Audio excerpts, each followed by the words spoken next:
ஒரு மகிழ்ச்சியான செய்தி. இதயம் நல்லெண்ணெயின் விலை லிட்டருக்கு ரூபாய் 105 குறைஞ்சிருக்கு. செப்டம்பர் 2023ல 1 லிட்டர் இதயம் நல்லெண்ணெயின் அதிகபட்ச விலை ரூபாய் 503. ஆனா இப்ப 1 லிட்டர் இதயம் நல்லெண்ணெயின் விலை ரூபாய் 398 மட்டும்தான் தமிழ்நாட்டுல. அப்ப இனிமே எல்லாரும் இதயம் நல்லெண்ணெய் வாங்கலாம் இல்ல? தமிழக மீனவர்கள் கைது செய்யப்படும் விவகாரத்தில் மத்திய அரசு பாரபட்சம் பார்க்கிறது என மீன்வள அமைச்சர் அனிதா ராதாகிருஷ்ணன் கூறினார். இலங்கை பிரச்சனை என்பது ஒன்றிய அரசாங்கத்தின் தமிழ்நாடு அரசாங்கம் தலையிட்டு உடனே செய்யக்கூடிய விஷயம் இல்லை. இந்த விஷயத்துல ஆளுநர் ஒன்றிய அரசின் பிரதிநிதியா அங்க இருக்காரு.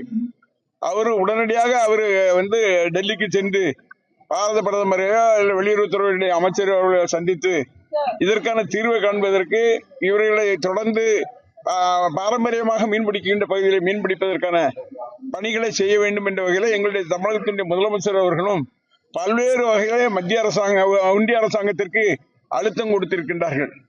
ஆனால் அவர்கள் பாராமுகமாக இது தமிழக மீனவர்கள் இந்திய மீனவர்கள் அல்ல என்ற நிலையில் இருக்கின்றார்களோ என்ற நிலைகளை இன்றைக்கு மீனவர்கள் அச்சப்படக்கூடிய சூழ்நிலையில் இருக்கின்றார்கள்.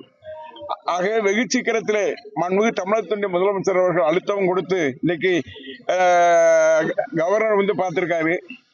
கவர்னர் பார்த்துட்டு அதை தீர்வு காண்பதற்கு ஏற்கனவே பல தடவை பல தலைவர்கள் பாரதிய ஜனதாவுடைய தலைவர்கள் அந்த பகுதிக்கு கச்சத்தீவை நாங்கள் மீட்டுக் கொடுக்க போகின்றோம், இருக்கின்ற படகுகள் எல்லாம் மீட்டுக் கொடுக்க போகின்றோம், மீனவர்களுக்கு எந்த பிரச்சனையும் இல்லை என்று தொடர்ந்து சொல்லிக் கொண்டிருக்கின்றார்களே தவிர அதற்கான தீர்வை காண்பதற்கான ஒன்றிய அரசாங்கமாக அவர்கள் செயல்படுவதில்லை.